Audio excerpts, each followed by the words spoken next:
বর্তমান ফুটবল দুনিয়ার সবচেয়ে শক্তিশালী দল হলো আর্জেন্টিনা, যাদের ধারে কাছেও নেই ব্রাজিল।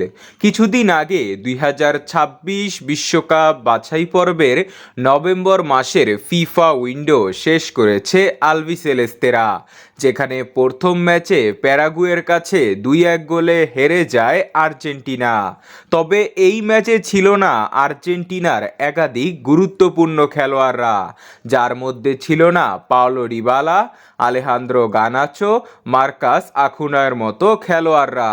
দ্বিতীয় ম্যাচেও পেরুর বিপক্ষে 1-0 গোলে জয় পেলেও স্পষ্ট বোঝা যাচ্ছিল নিকোলাস গোঞ্জালেস ও পাওলো ডিবালাদের ঘাটতিটা। তবে টেকনিক্যাল ইস্যুয়ের কারণে দলে ডাক পাননি ডিবালা, তা আগেই বলে দিয়েছিলেন লিওনেল স্কালোনি। তবে ডাক পাওয়ার পরেও ইনজুরির কারণে ছিটকে যান জুভেন্টাসের আর্জেন্টাইন উইঙ্গার নিকোলাস গোঞ্জালেস। আলেহান্দ্রো গানাচোয়ের অনুপস্থিতি আরও বেশি ভুগিয়েছে।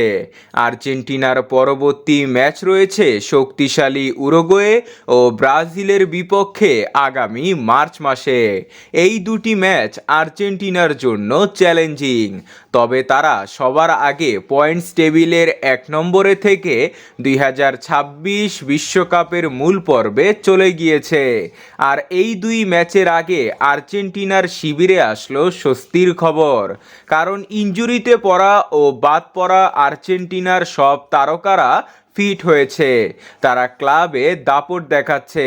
তাই উরুগুয়ে ও ব্রাজিলের বিপক্ষে আর্জেন্টিনার দলে ফিরছে আলেহান্দ্রো গানাচো, পাওলো ডিবালা ও নিকোলাস গোঞ্জালেসের মতো আরও বেশ কিছু তারকা খেলোয়াড়।